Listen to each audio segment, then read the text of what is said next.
Assalamualaikum warahmatullahi wabarakatuh. Salam sejahtera untuk kawan baik Iswan Channel. Salam menjernihkan pikiran dan menebar kebaikan. Kawan baik, akhirnya kekhawatiran itu terjadi juga, meledak juga, yaitu terkait dengan bom waktu tenaga kerja asing.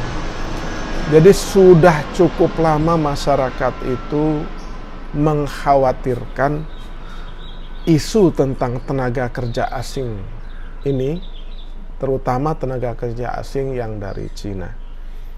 Nah, konflik atau bentrokan yang berujung maut, ada yang bilang 2 orang, ada yang bilang 3 orang, di Morowali, di PT Gunbuster Nikel Indonesia itu, akhirnya membuka mata publik dan pemerintah, juga legislatif. Nah, ini harus kita jadikan pelajaran. Jadi bangsa ini tuh sering melewatkan banyak pelajaran gitu di dalam berbagai peristiwa. Tapi kali ini kita harus merenung sejenak dan mengambil pelajaran yang besar sehingga bisa merumuskan solusi-solusi yang ada. Nah, ada satu artikel yang menarik dari CNN Indonesia yang bersikap analisis tentang bentrok maut Morowali Utara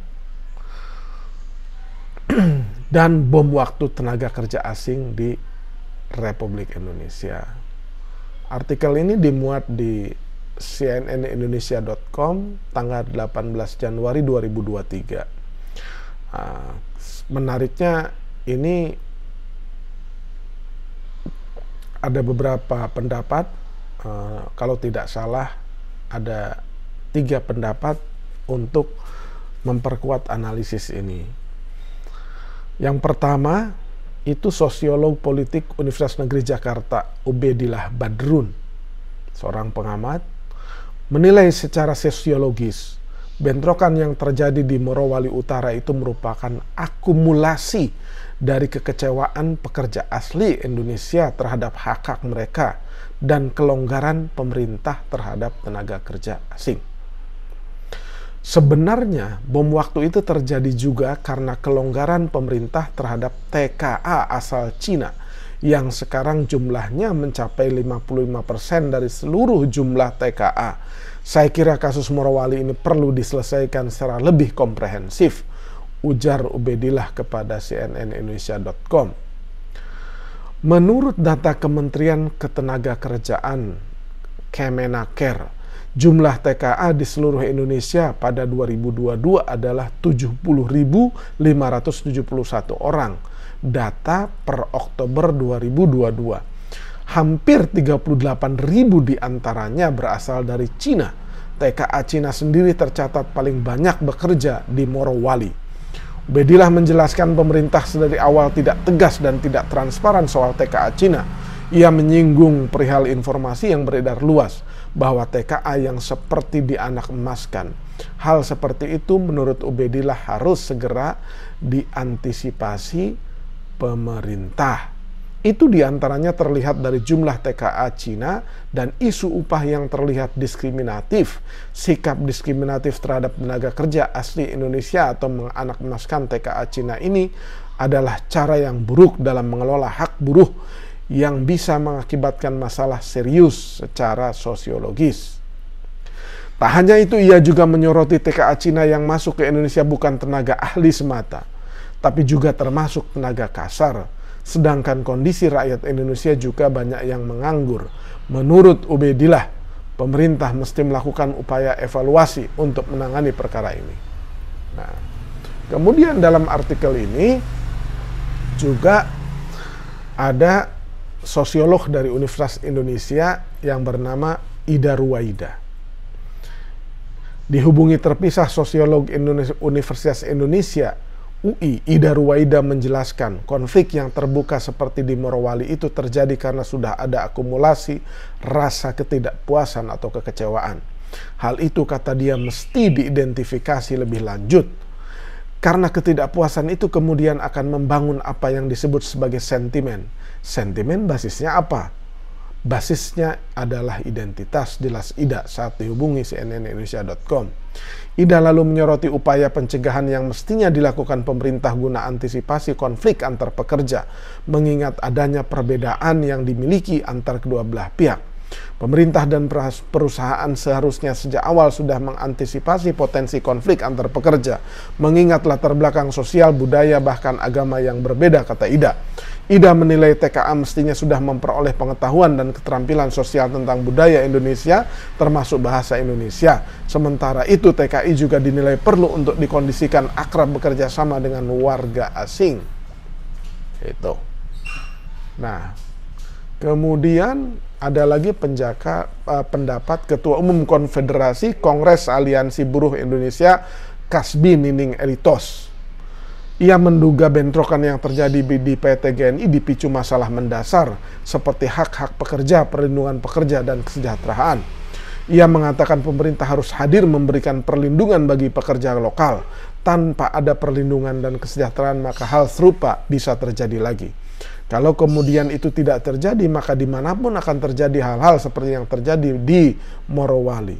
Menurut Nining, semangat pemerintah mendahulukan perkembangan ekonomi masyarakat di dalam negeri tak konsisten dijalankan. Ia mencontohkan aturan perbandingan 1:10 jumlah TKA dan TKI yang sempat diatur dalam Peraturan Menteri Tenaga Kerja dan Transmigrasi Republik Indonesia nomor 16 tahun 2015 malah dihapus. Akhirnya tidak ada pembatasan bagi TKA yang masuk ke tanah air. Akibat kebijakan negara yang akhirnya buka keran yang tidak membatasi tenaga kerja asing, yang akhirnya pasti akan ada muncul tentang persoalan sentimen, ujar dia. Ia menegaskan pemerintah harus mengutamakan kepentingan tenaga kerja dalam negeri. Nining mengatakan inti persoalan yang harus diupayakan pemerintah adalah kesejahteraan, keadilan, dan kesetaraan. Jadi dari tiga pendapat ini nampak jelas bahwa isu tentang tenaga kerja asing itu ternyata benar adanya.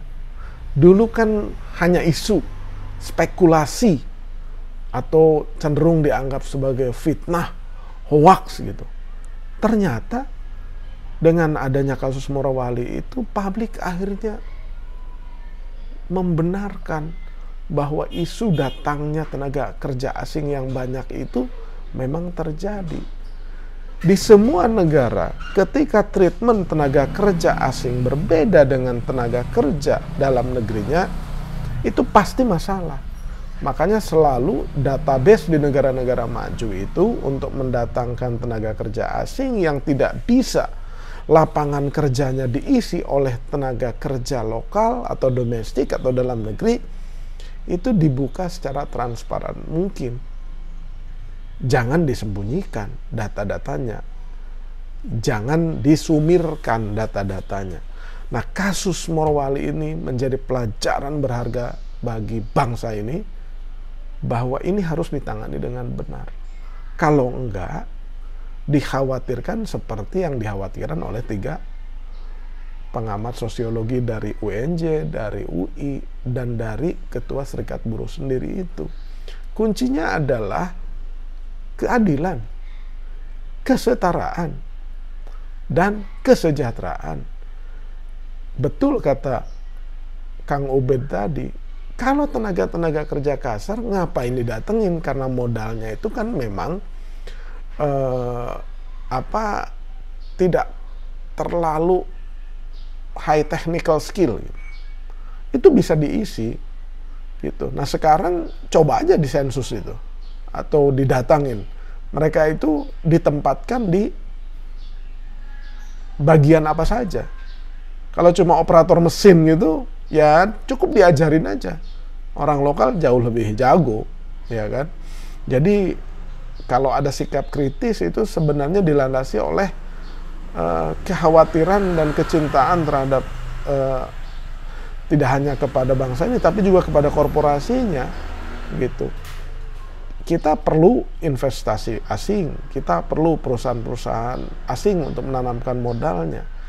tapi rasio tenaga kerjanya ya jangan mayoritas asing, dan memang harus dipilih terus, dipilih dengan detail. Kalau memang tidak diperlukan tenaga kerja asing, kenapa harus didatangkan tenaga kerja asing untuk mengerjakan skop pekerjaan yang bisa dilakukan oleh tenaga kerja dalam negeri. Nah, saya kira dan kita berharap, dan pasti pemerintah juga berharap, tidak terulang lagi peristiwa ini, ya. Tapi sudah bukan saatnya lagi wacana, harus ada tindakan lebih jelas dan lebih clear untuk menangani persoalan ini, sehingga bentrok yang berujung kepada kematian manusia siapapun itu bisa dicegah. Demikian kawan baik, Nuriswan Channel. Jangan lupa subscribe, like, share, dan komen Nuriswan Channel. Terima kasih.